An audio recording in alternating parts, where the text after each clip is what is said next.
Hi, this is Michael Waitze, and welcome back to the Thailand GameChanger. We are focused on the driving forces behind the startup ecosystem in Thailand and Southeast Asia.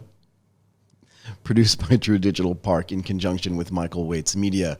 We have the most informative and insightful conversations, so now that's on you, with startup founders, venture capitalists, ecosystem builders, and senior leaders from tech giants and the government, all recorded here at the BeachCity studio at True Digital Park. I'm joined today by Nadia Rodiukova, partner and country manager, that's what it says on her business card, at Insider. Nadia, how are you doing today? Hi, Michael. Doing very well. You sure? A little bit freezing. A little cold today? A little cold, yeah. I think it might have actually been 20 degrees when I woke up. I think it was 22, what my phone told me. Wow, it was cold. Very cold for Bangkok. Yeah, but probably not so cold from where you're from. You want to give us a little bit of your background for context? Yes, sure. I'm actually Russian. I'm coming from Russia, and it's my third year in Asia. Oh, wow. Yes, still can't know. I already adapted to this climate, so 22 degrees nowadays is very cold for me. Feels very cold. I'm almost Thai from that perspective. Yeah. Okay. No hat today? No scarf? I was planning to bring one, yes. Fair enough. Yeah, so I moved to Bangkok a year and a half ago, and before that I was in Indonesia for around the same time. Yes. What were you doing in Indonesia? Pretty much the same job. I was with Insider. Okay. We were building up office from scratch, first in Jakarta, and now I'm in Bangkok. Well, that's interesting. Maybe later we can talk about how those two things are different. What exactly does Insider do?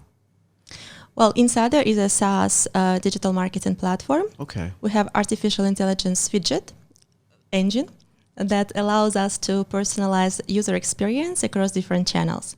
So in fact, we help companies to drive online growth, customer retention, engagement, and other interesting business metrics. Okay, and so is this your first bit of expansion into Asia, meaning in Indonesia and then in Thailand? Insider started their journey in Asia from Singapore, but first big and successful office was Indonesia. Really? Yes. And you started that one as well? Yes, awesome. Yes. I was lucky enough to have a chance to be in Indonesia side by side with the founder of the company. Oh, wow. Right. And that was an amazing experience altogether, unforgettable experience, which I'm happy to share today. Please. All right. And after that, basically, we moved through Malaysia, Vietnam, Thailand, Hong Kong, Philippines, and so on. So pretty much most of the developed countries in Asia are covered right now with our local presence. That's awesome. And is Insider a Russian company? No, it's not a Russian company. Awesome. Our headquarters is in Singapore, but our engineering center is located in Eastern Europe. Okay. Where was the company founded?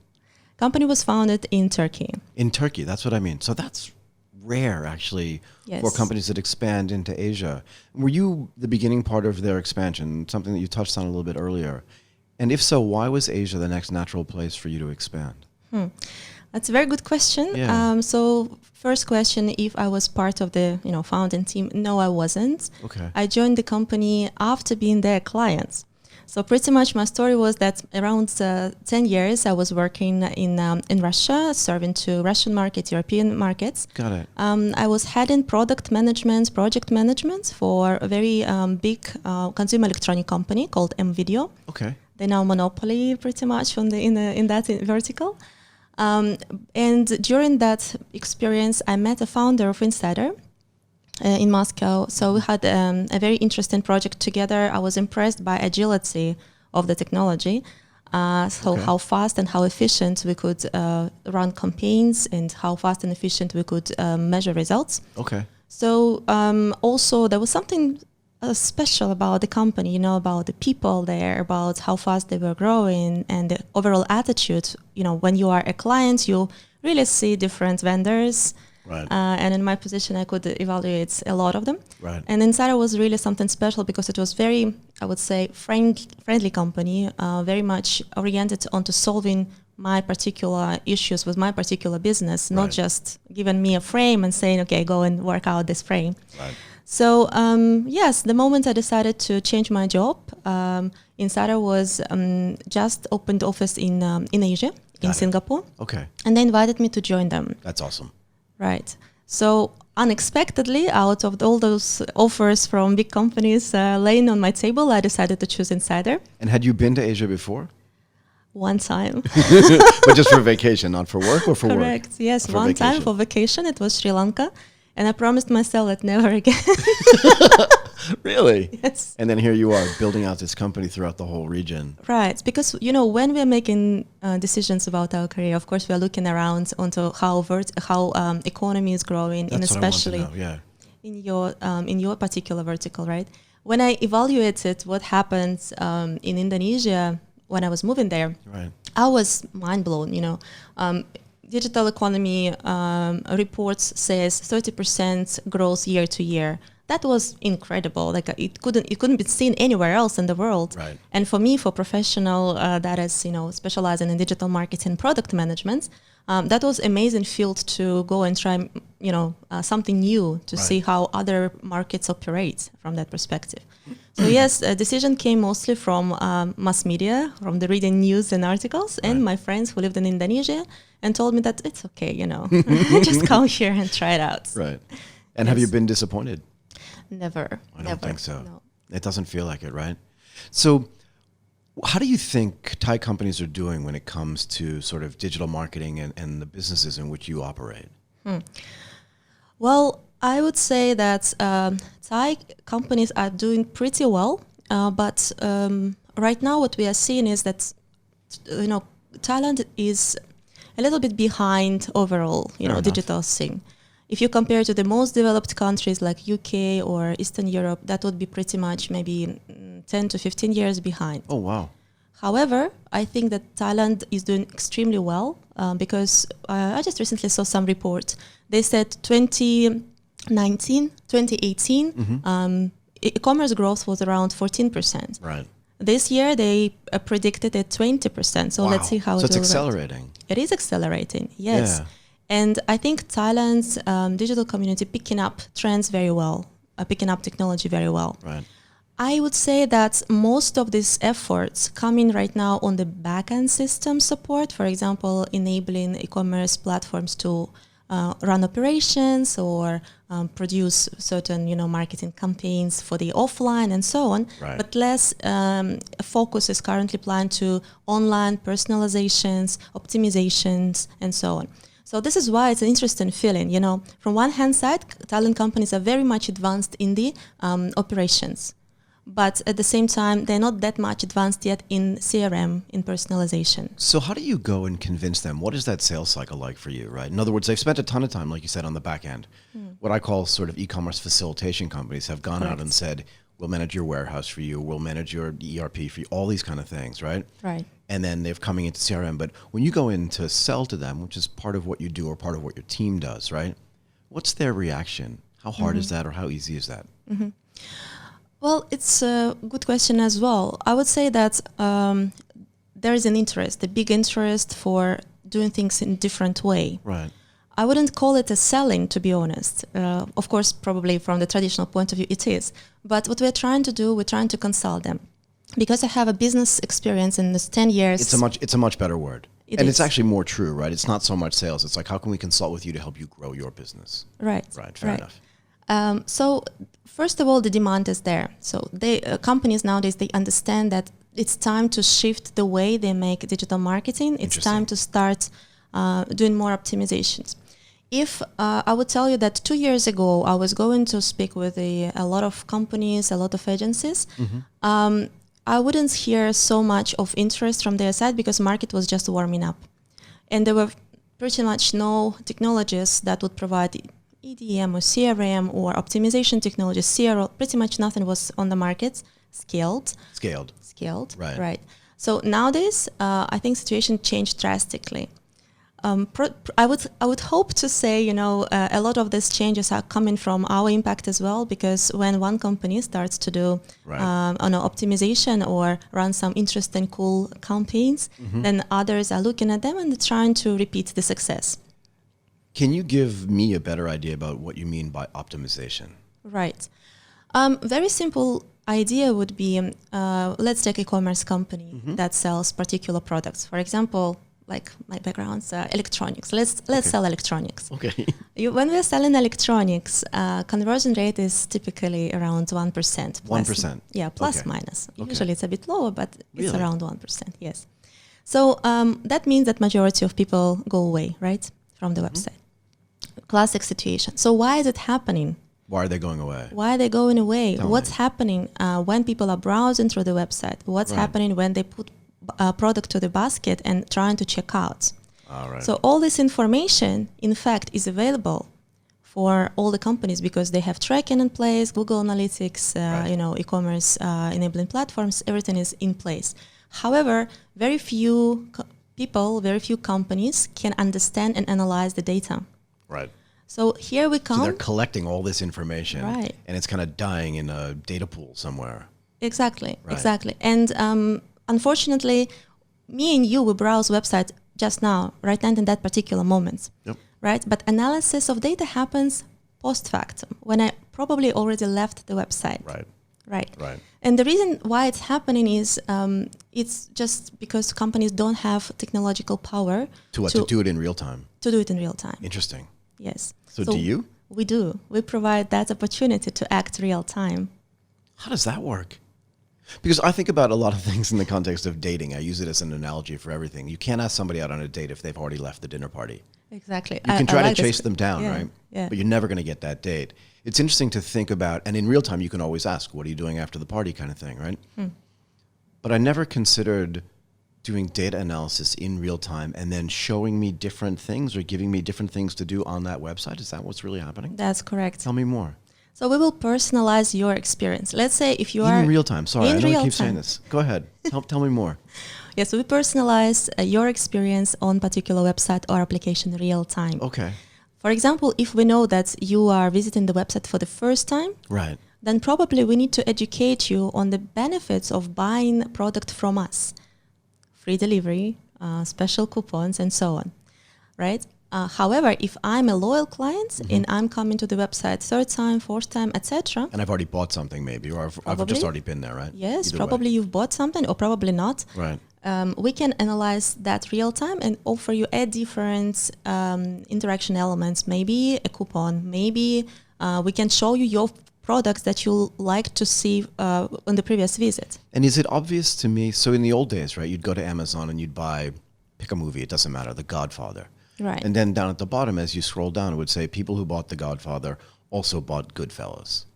But that's obvious. I wouldn't say that's obvious. That's in the modern world, these technologies has a huge artificial intelligence engine behind. Yeah, I don't mean that. I just mean that the fact that Amazon is doing recommendations is obvious, Yes. right? So that's clear. But from your perspective, are you doing something different in real time? We also can do that. Yeah. These recommendations, either, for example, based on your location. People who browse in Bangkok, they might see different types of product that's those that browsing in Chiang Mai Sure. or Phuket. Well, because their lives are different.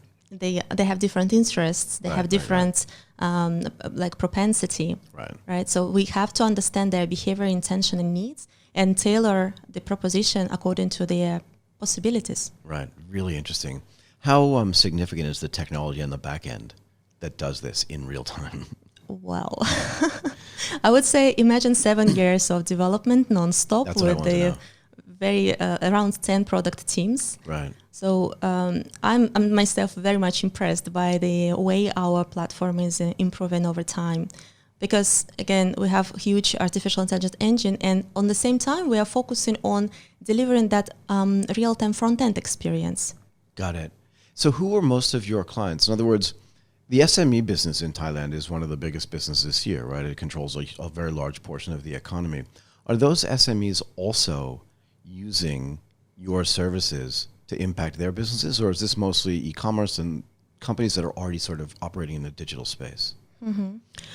Well, we are actually a well-present company around the world. And in Thailand, we have a portfolio of very interesting players, I'd say, leaders in their verticals. We are well fit for the companies that either mid-size or enterprise size. Got it. And of course, you need to have certain digital channels in place. Got it. Website, application, emails, Right. social media channels, and so on. Right. Right, but I'd like to say that we are industry agnostic.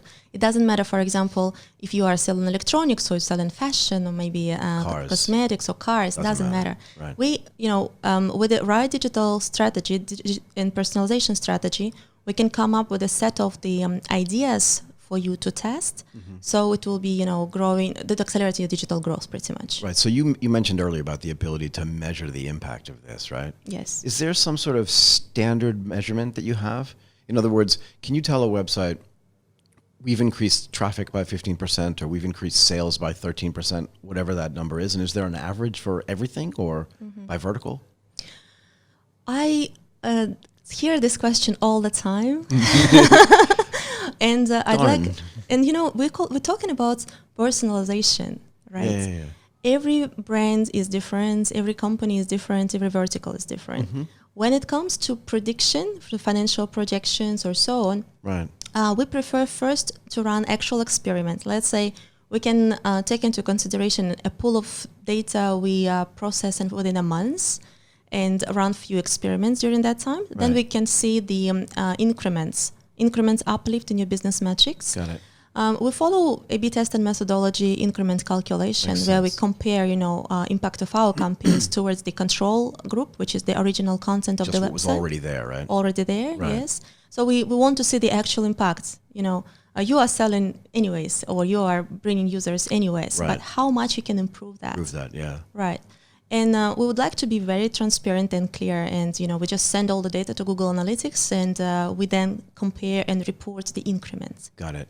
So can I get a little bit more general with you for a second? Sure. So you started up in Indonesia as well? Yes. And you started from scratch in Thailand? Yes. What were some of the biggest challenges you faced starting up in Thailand? And I'm curious later to make a comparison to Indonesia as well. Sure. Thailand market is a closed market to foreigners when we just enter the market, right? When I came here first time, I think my biggest challenge was to find right people. And Thailand people, they would like to see themselves in the company either well established or maybe company where their friends work already. So something where they can trust. So gaining that original trust right. was number one challenge. Finding good people, right people of the right skill set was the second challenge. Okay. So I think that's a great answer, by the way. Sorry, go ahead. I interrupted you. No worries. So I think first my few months of me being in Bangkok, I was mostly focusing on going out there, meeting people, talking to them, understanding how market works, just asking for general ideas and advices, Right. And of course also looking around, trying to find my future teammates. And what were some of the things that you learned? In other words, when you went out and talked to people, what were the new things you figured out that said, okay, now I know a better way to go hire people? The trust obviously is very important, but how do you get past that idea that you're not Coca-Cola and you have no staff, so their friends can't already be working there? It's like a chicken and egg problem, right, in a way, and a very interesting one. Well, I think there's very little amounts of people who are open to try new skills it's an and interesting jobs. Insight, yeah. Right. They're mostly already belong to particular startups in Thailand, which is very few, unfortunately. Go ahead. And I think my first hire was from one of those startups. Really? Yes. Okay. And I'm super grateful for that person because basically together we managed to create that ambience of trust. Right. I mean, once you get one person that other people know and can trust, yes. it becomes easier, not easy, right, but easier. Easier, yes. Right, yeah. Easier. Because anyways, startup is a high risk and very, volatile environment. Yeah. Like who knows what's going to happen? Yes, right? Nobody knows. Nobody knows. No. I don't know which meetings I will going to have tomorrow, So, yes, and as more as we were going there and speaking to people, right. Because, the idea of this optimization technology and artificial intelligence is quite new to the market. And those progressive young people who are in entrepreneur community, right. they were getting excited very much, and they really wanted to join us and try it out. It's a new great tool they can use, right? And they can use for their consulting, like you said. Yes. Yeah. Yes. So what is the status, you think, or the stage of the startup scene in Thailand? You kind of said in passing, there are just too few companies. What's your view, and can you tell me how that's different maybe from your experience in Indonesia? So And feel free to make an honest comparison. I'm really curious. right. My first impression of Thailand's digital community was there are a lot of little startups that are trying to make it happen, Right. but all of them are yet within the country. So no one has this courage yet to step out, to try to go to another country and try to scale their idea. And if you look at all the Ecommerce Asia or E27 or Tech in Asia reports, there will be very few mention on the Thailand startups, unfortunately. Yeah. There are a few like Ecommerce, for example. They, of course, are prominent and they are amazing and they do an amazing job, I think. However, when you go compare this to Indonesia, Indonesia has more unicorns. Indonesia has those like absolutely crazy when you deep down in what they do in unicorns like Gojek, like Tokopedia, Kalapak. the Bukalapak, Right. yes, and Blibli, Completely right. and there's a huge trend of consolidation of services and products on one platform. Right. You can see it happening everywhere. Exactly. And of course, there's a lot of investment coming from China mostly. Right. Yes, who are empowering these platforms to scale more and more. Interesting, right? Indonesia has extremely high competition when it comes to technologies and startups as well. Okay. Just again because there are investments, right? And Thailand is more, I would say, chill market from that perspective. Interesting. Yes, scale-wise and the number of companies-wise. So I would like actually to see more Thailand startup founders making it happen, scaling their ideas, and maybe trying to look into niche industries that are not yet present well. Like what? Oh, for example, SEO, for example, data analysis, even Google Analytics performance companies. Right. So to teach people how to use those tools. How to use data, Right, how to look a little bit behind our basic needs, such as food and transportation. Yeah, fair enough. So when you look at the startup scene in Thailand, what do you think is currently having the most impact on it? Could you please elaborate? Yeah, in other words, when you look around, right, you said that the people are not looking outside the country so much, that a lot of those startups are trying to do certain things, but they don't have the courage yet to go outside. Yes. What do you think is preventing them from doing that? I think there are a few factors which impact on that. One might be probably cultural facts. Go ahead. Because if you look also on the dynamics of how people immigrate, Indonesian people, Vietnamese people, Hong Kong, Russian people, Right. when we are having opportunity to go abroad, we will try to probably explore more of this opportunity, probably even stay in other countries, right? Right. So which makes us a little bit more agile and open towards the needs of other markets. Fair enough. When it comes to Thailand people have amazing chances to be well educated. They have Absolutely. very interesting international exchange programs. But I think 90% would come back to live with their families and stay in the country. Interesting. Right. So they are mostly interested in having covered their country needs. So probably in order to do this breakthrough, maybe Thailand people should be a little bit more open towards what's happening in the neighbor markets. Right. What are their needs and how Thailand idea can fit into their needs. So for someone like you, right, you're from Russia. Yes. How often do you speak Russian every day? With my family. But that's it, though, right? In other words, in the normal course of your business and your day-to-day life, you're mostly speaking what? I'm speaking English. In English. And do you think being Yes. able to speak English gives you an edge? Indeed, of course. English is international communication mean. It's just the language of business globally. It's a language of business, yes. So what I like to ask to sort of finish up is, what do you think Thailand needs to change the game here to allow people to feel more comfortable going abroad or doing things not just in the country, but going outside the country and fighting that battle? Well, probably we should start from education. Probably we should Interesting. start from the early stages Right. when students in the universities, I think they should be given opportunity to study more on the English, of course, as a language, but also maybe on the international mindset, probably a little bit more on the neighbor countries, histories and current state of economy. Right. It's ideal, but probably on the digital trends. Yeah, fair enough, right? Right now, so much information available online, to learn about this. And millennials, as you know, they gather all the information from internet. Yeah. I don't think they get their information from anywhere else, actually. Yeah. And interestingly enough, a lot of that information is in English, right? What was it, and I want to ask you one more thing. What was it about your upbringing, you think, that made you so open to, I'll work for a Turkish company and I'll go live in Singapore or I'll live in Indonesia, and if they offer me the thing in Thailand, I don't know what's going on there, but I'll go and do it anyway. What is it about you that makes that okay? I don't have a fear of failure. First of all, I was lucky enough to join the company where I knew people. So I knew founders. Right. I've been working with this company as a client for a while, so I knew about their product.